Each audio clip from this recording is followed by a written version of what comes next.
Hey, welcome back, everybody. Of course, this is Dr. Keith McNally, and this is the Question Guy podcast. And I'm here with Michael Script. Michael, good morning. How are you doing? Good, Keith. How are you? Thanks I'm for doing inviting me to the show. I'm doing great. I appreciate that. So again, this is going to be a conversation, and based on our last conversation, you had a lot to say about your mentor, and I'm going to ask for forgiveness up front, or I may not even try to pronounce his name at all. But he wrote a book called The Millenniad, Humanity's, and I'm going to get this right, Humanity's Road to Maturity. And we spoke a lot about that book and how he actually impacted your life and impacted the lives around him.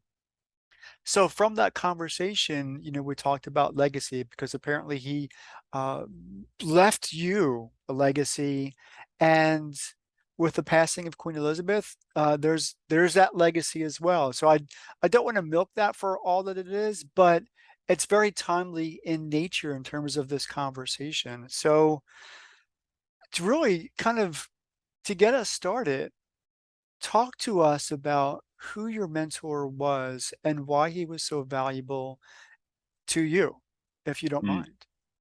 No, that's fine. I've had several. I've had several mentors. I consider my father a mentor as well.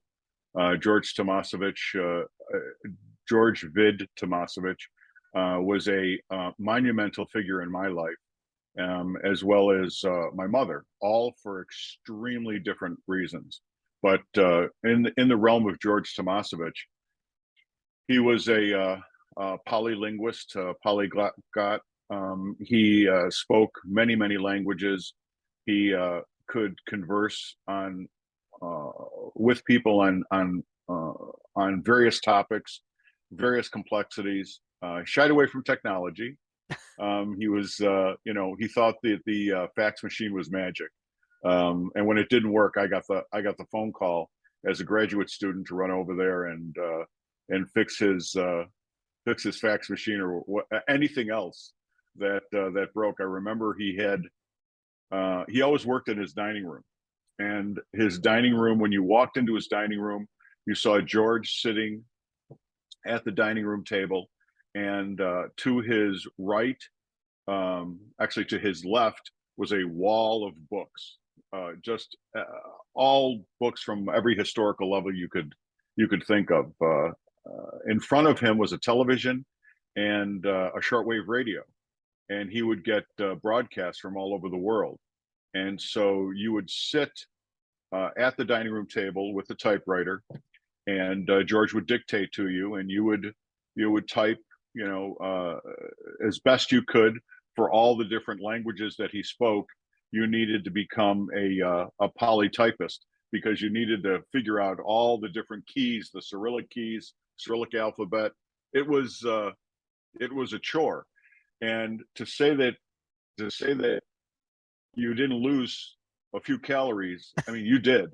And so Mama Tomasovich, his mother, who lived with them, she would come in with these unbelievable dinners. And being a graduate student, food Yeah. uh, was, up there at the top of the list. So she would come in with these amazing lunches or dinners, and the lessons never ever ended. George constantly was talking about historical events, talking about philosophy, talking about molding the mind. He was uh, he was a very staunch liberal. He did, In what respect, if you don't mind me interrupting? yeah, sure. Anyone that rang the doorbell got a check, that got some money. He didn't shy away from anyone's need or anyone's station in life. He was very generous with his time and with his energy in all aspects, and he took a liberal view for a solution rather than a conservative view. I'm conservative. I'm an independent conservative, and so George, being a liberal, we had a lot of. I'm not going to say heated arguments, but we had a lot of discussions about, the formation of people, the formation of culture, how cultures are defined throughout time, and especially when you're talking about various cultures in America, what that means to the individual and what the individual may need to prosper. And Mm. so he took a liberal view. I took a more conservative view. Not that either one of us was right or wrong, but we were able to sit down and talk for hours about our different philosophies. And remember, I was a graduate student at the time, undergraduate and graduate, and went into my pre-doctoral, and then went on with my life after that. I think you saw my TED talk, which I talked a little bit about my life in the inventor gene, Mhm. and our friendship lasted until the day he died. Wow. Uh, so, So that is quite a legacy, because you spent a lot of oh yeah, time with him. yeah, without a doubt, Yeah. you get to know someone personally, and knowing George personally and knowing George uh, socially were two different dynamics. Personally, you realized a lot of the personal pain that he was going through. Being that highly dynamic, it's very hard to find a partner. It's very hard to maintain a relationship. That type of deep dynamism is wearing on a relationship. So there was angst in his personal life uh, to find a partner, and that we all of us love George very much. David Tork, Vyacheslav Simi, we all, and there's many more. Right. Uh, Right. we all loved George and would rush to George's side for whatever he needed. Uh, it was an enduring love, and when he died, he said that he, and I think it's in the Millennia, that he would spread like lethal gas. And I think that was his mortality waving his fist at the immortal. Um, I really do think that he was waving his fist at the immortal being mortal, and that's where that statement comes from. Was that his focus in the Millenniad? Was what is that book about in brief? Can you tell? That's Or it's a is it too dangerous book. complex a script No, no, to? no, no, no, no. It's a dangerous book. I'll say that right up front. It's a very dangerous book. Okay. You start it's written in pentameter verse. You start to read the Millenniad and you start to grab a dictionary immediately. You want to find out about Turgenev, and you want to find out about various uh, people and various philosophies that George talks about. And remember, he did this. He did this free voice. So Mm. he wrote this uh, literally sitting in front of a piece of paper and a flare. I think I still have one. A flare pen. Uh-huh. Everyone had to have a flare pen. I have boxes of them. Uh, so when you dive into it, your mind immediately starts to expand. And George teaches you the road to maturity that man has spent the last 1,000 years, and the trials and tribulations of that, again in pentameter verse. So every phrase, every section, it all of a sudden explodes part of your mind. And I'll give you an example. I know you have it as well as I do, but from the book on page 111, S. Vispansky, poet, playwright, was a painter, symbolist, major figure with a full right to be called a great artist. Obviously, you've got to look up S. Vispansky, 1869 to 1907. And when you do, you find a whole personage that he is referencing in this material. Every single stanza throughout all the cantos is filled with that. Was that him by nature, or was that very intentional because he needed to express certain ideas, concepts, constructs? Can you talk to me a little bit about that? Because and maybe my Yeah, my question is a little bit confusing. I don't know. Was that more of his wanting to communicate certain things, or was that simply him being him? Does that make sense? Yeah. Do you know there's, what can I say about that? That's an interesting question, And it doesn't necessarily especially, have to be answered because he's a very complex, I don't want to yes. say complicated, complex individual who had a lot of ideas about a lot of things. Yes, and he would share that immediately from the top of his brain to you, and he would listen to your response, and sometimes your response was expanding, mind expanding, and in that sense, George would step back and he would analyze that and he would listen to that, and he would ask a question. And so when you were in front Sounds of like George Socrates. Tomasovich, when you were in front of George Tomasovich, you were in a very interesting uh, orb. You were Yeah. in a very interesting. Everyone that met him, everyone were enamored by him instantly. He was a large man like I am. I'm 6 foot 2.5, 3. Um, People always thought we were brothers. So he was a large man. And so when he would say your paw. When a woman would come up to him, he would grab their paw. He would say, "Let me kiss your paw," and he would, kiss their hand.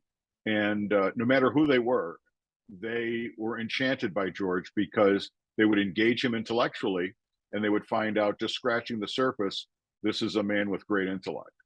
And so whether you found him at the laundromat, whether you found him at the Wegmans supermarket, which he loved going to, which I loved taking him to. We would spend hours shopping as if we were walking the streets of Milan. Um, it was an unbelievable experience being with him and around him, and he's left a great hole, and he's left a great uh, impact, an impression on all of us that knew him. So what Can't is say that? I can't say enough about him. So, well, what is that impact? And let's use the term legacy because that's what we started with. What was Sure. that impact on you? Because this is now your responsibility, I think, to kind of carry some of that forward. Oh, absolutely. I think I do. I from a different perspective, and I think I've looked at this from the question you're asking me. The difference between my legacy and George Tomasovich's legacy. I'm Mhm. very technical. George was not. So I take those pieces that George imparted with me on me forward. So I add the technical aspect of that. You know, I don't know if you know the name George Daniels, but I'm a hobbyist and I'm a watchmaker, and I design watches, mechanical watches. And George Daniels is a massive figure in the horological community, in that he is the first person in the last 250 years to change the mechanical escapement of a mechanical watch to make it better. That's monumental. He made a huge change to the mechanical watch, but not only a change in mechanics, made it better, and that's what he sought out to do. He's a very interesting figure as well, and he said something interesting that I think I have incorporated, and I look at legacy like that. And he said, a mechanical watch, when you hold a watch, it has 6 elements. It's historical, it's intellectual, it's technical, it's aesthetic. It's beautiful to look at. It's amusing, tick tick tick tick tick, and it's useful. It tells time. And when you take a look at legacy and you say to yourself, what would a poly legacy look like? Well, if we take a look at Queen Elizabeth or George Tomasovich or Michael Script or Keith McNally, Dr. Keith McNally, excuse me, Oh, good. um, all good. You would say, can they measure up to those 6 elements? We'll take Queen Elizabeth as opposed to, let's say, Steve Jobs. The Queen is definitely historical. She's definitely aesthetic. She's amusing. She's useful to the crown. She was intellectual. She wasn't technical. You know, she didn't have a technical sense. We don't know the depths of her intellect, but along those lines of being a poly legacy, she's you know, she hits some of those elements. Now let's take a look at Steve Jobs. Historical. Steve Jobs is absolutely historical. He's impacted so many of us, so many generations, even till today. Intellectual. He's vastly intellectual. He was an asshole, but you know, his intellect was obviously there. He was studied and he was traveled, and he had a philosophy for his company that was absolutely amazing. So technical following intellectual was absolutely there. You know, he made technical jewelry out of the iPod and the iPhone and a lot of his products and services. The aesthetic, I think I'm going down the line here. The aesthetic, you know, they were beautiful. They were unbelievable to hold and to possess. So they were beautiful to look at, even in pictures. Amusing, obviously, they were amusing. You know, they had that sense of amusement, and they were useful. So when you take a look at something like a Poly Legacy, you see that Steve Jobs uh, had a massive impact of a legacy on all of us. Queen Elizabeth, absolutely there. You know, she hits a lot of the elements of a Poly Legacy in a different way. I don't know if I'm explaining myself well enough to say that each person leaves a certain type of a legacy. George Tomasovich didn't have the technical. He vastly had the intellectual, vastly. He had the historical. I mean, his mentor, George Tomasovich's mentor, was Robert Redfield. You know, and when you look at Robert Redfield, he has a famous quote. I hope I get this right. Understanding and wisdom are the true gods within the temple. Science is not. She is merely a handmaiden and serves with many others. Well, That's if you a didn't get that right, powerful. that sounded pretty good. Yeah, it's a powerful quote. I taught it to my kids because it reminds you that don't get lost in the science. Don't get lost in the technical. Remember, wisdom and understanding are the true gods within the temple. It makes a place. Robert Redfield, I think he also said that man was the last animal for women to domesticate. You know, women are responsible for bringing man home to you know, to start civilization. That's that's I mean, that statement alone, you know, it rocks your mind to remember, you know, we have a place and a legacy in our time and our culture, and to recognize that you are part of that and you have a responsibility for that. Why do you have a responsibility? Because you have to fulfill man's destiny, humankind's destiny. If you don't like mankind, and I'm using mankind in the sense of humankind, Right, you right, know. So I don't want to step on anybody's um, you know, identity here. So I mean everyone. right. Which So which was in the appropriate because or before our conversation, I kind of sat down with some ideas, and because our focus was going to be on talking about legacy, many people, and I'm not going to quantify that, but just say by saying many, see their lives as just this small little circle, and they're only focused on me, themselves. And yet, you and the people that you surround yourselves with have this, 50,000-foot worldview and looking down upon it and see the expanse of all of your interactions, the poly legacy components that you're talking about, and really appreciate and understand all of that. How can more, and I may be going in a different direction only because now I'm kind of concerned about it, is how can we adopt more of this idea that each of us, like you just said, each of us hold the potential, and I'm going to add that, the potential of a legacy to those around us and to those who come after us. Is that something that ripples you in can the kind of talk about? ripples in the water. Ripples in the You water. know, I'll give you a great dad story. My father was Henry Scripp. and he was a sergeant in the army. He was the first platoon into Dachau. Uh, that in and of itself is, I can't explain that. But he was going through each of the, I'll call them bunkers. I'm not military, and I don't, I may use the wrong nomenclature, but it's where all of the Jews were kept in in bunkers. And as my father was going through each of them, taking inventory of who was there, and taking to look at severe needs, I remember he was telling me a Polish man. My father spoke Russian, Polish, and so a Polish gentleman came from the bunker and looked at him where the encampment was, and he said something to my father in Polish, and my father responded in Polish. And so the man said, one minute, 1 minute," and he ran back into the bunker. If you have a better word for that, please tell me. No, it's all good. Um, I'm not a so he historian ran either.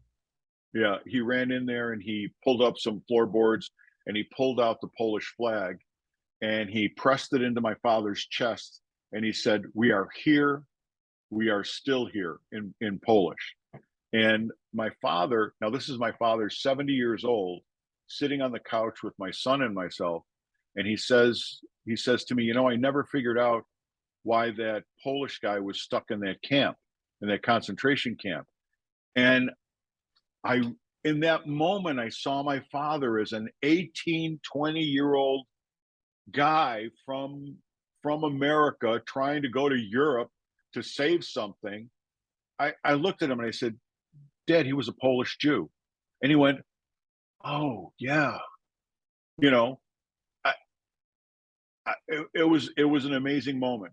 So my father passes, and I've moved to Washington D.C., and I'm going to Samuel Pissar's uh, concert where he gives a poem about being in a concentration camp as a young boy. And during the intermission, I wrote down my father's name, rank, and what he, a little statement about who he was at Dachau, and I sent it to one of the runners. She comes back to me and she says, "He wants to meet you after the performance. Please meet him, at this special door at the Kennedy Center." So I did. He comes bursting through the door. He sees me, and he opens up his arms. He grabs me and he's shaking me, and he goes, "We were close. We were so close." Me and my father and him. He goes, he was a 12-year-old boy in Dachau at that time, and when he saw the Americans come through, my father talked about a young boy that just was glued to him because the Americans were there. They were saving, they were saving so many people from the concentration camp. My father never knew he existed, and Samuel Pissar remembered him for the first time in how many years. He's crying, I'm crying, people around us are crying. It was an unbelievable moment. And so when you think about ripples in time, and you think about that time that you reached out and you gave somebody an umbrella in the rain, that time that you held a door open, the time that you reached in your pocket and you said, "Here," you know, that's that's the deposit that you're making in your legacy, and it doesn't take much, but it's definitely something that is ever present. Get out, meet people, have understanding and wisdom in your heart, and live a good life. No, I'm gonna cry. I've never done that on my podcast Yeah, because I know. that was I such know a it. beautiful story. It's piercing. It's absolutely piercing. And at the time that struck me for a very long time. I couldn't talk to my father about what just happened, and Samuel Pissar passed away shortly thereafter. I am blessed to have been in that moment. Blessed. But the initiative needed to be taken. I needed to take the initiative. Hey, here's my dad. Did you Yeah. know him? Yeah. And that was the catalyst that started that. And it's a, I have a lot of great dad stories, and that's one of them. So what ripples are you making in time? I, What? I don't know. I Okay. don't know. That's why I throw it out there. I throw it out there. I do TED talks. Anyone that meets me, I talk about, the key to man's existence. I talk about the secret of mankind, humankind. Okay. Yeah. I've that's where George Tomasovich left me off, and I started taking a look at humankind and the secret of the secret of who we are.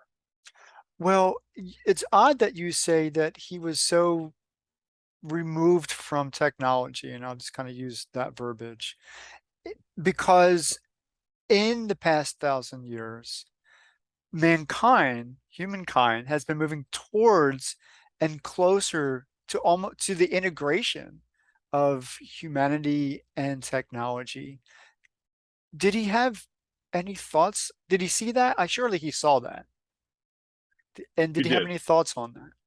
Yeah, he did. He thought it was very dangerous. I thought Okay. technology was very dangerous, and anything you don't understand seems very ominous. Like the fax machine. All of a sudden, pictures and letters are coming out. And it's he understood the elements of it, but the actual passing of the atoms, Right. is something different. So that so that technology was a very ominous area of George's brain. Um, But it's all part of who you are. And so you appreciate, I'm assuming, what technology is and its value on humanity. yeah, I mean, I have a lot of patents. Those patents are in the area of technology. I am deep in technology, so I've taken a look at. I'm pretty much in the safety and security medical device arena. Uh-huh. I'm about to enter the financial arena. I'm developing a new intellectual property for a new financial system, and so I'm kind of very, very deep in the technology. So I would laugh about George's being ominous about that, because I don't see this. I don't see it the same way that he did. I see it much differently, Okay. and I think I probably see it differently than a lot of other you know high technology people.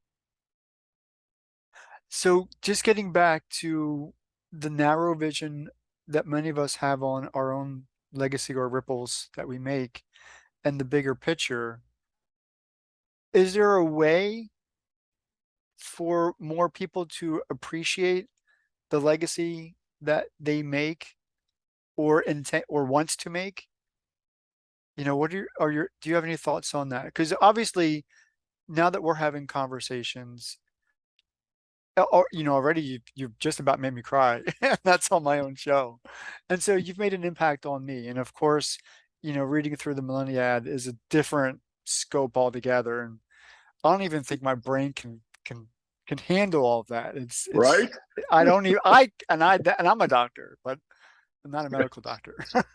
Yeah, and Um, I remember I sat through every single page of this, writing and rewriting it. So I'm blown away by it. So it's a massive book. It's very dangerous, because in the conclusion, George, not spoiler alert, um, no George spoilers. talks about, yeah, George talks about, he pinched himself. He would look at me and he would pinch himself and would say, Michael, we are really here.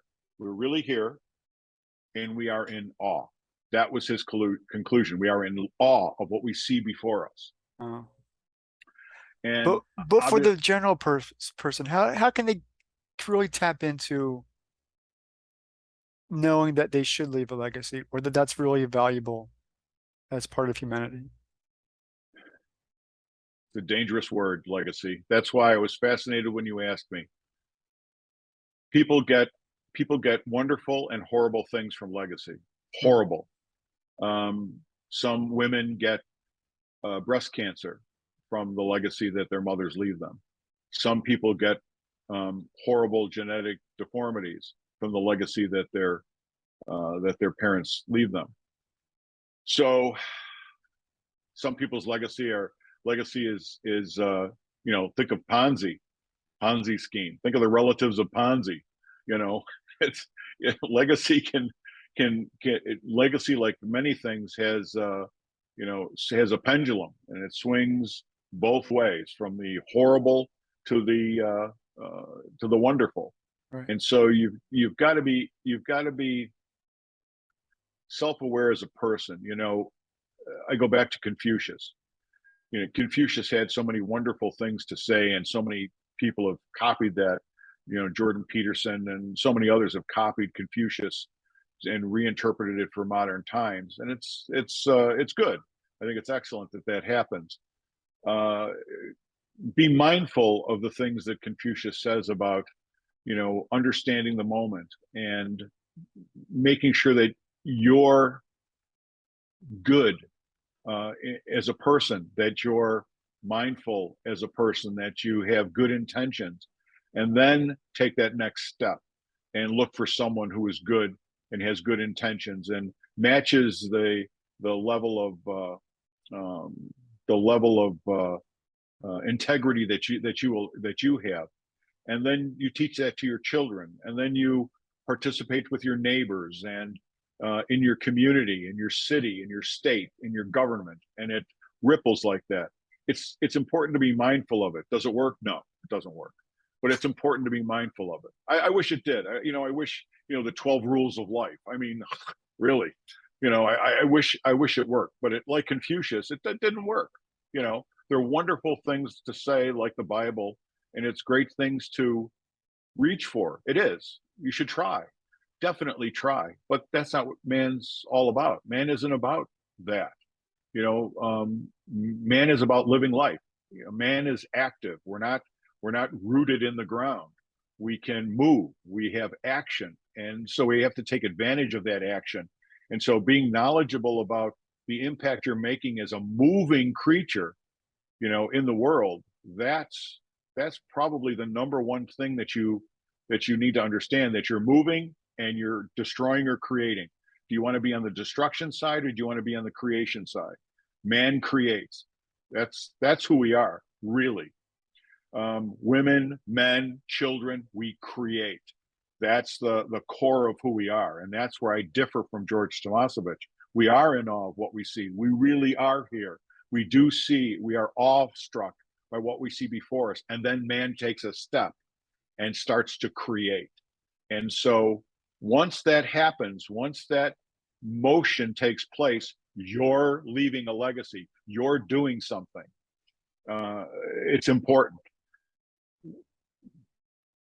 Then there's no better way to end the show and this conversation than with the words that you just gave. And so with that, Michael, I want to thank you for joining me on the Question Guy podcast. And hopefully, whenever you have time, we could pick the conversation up again.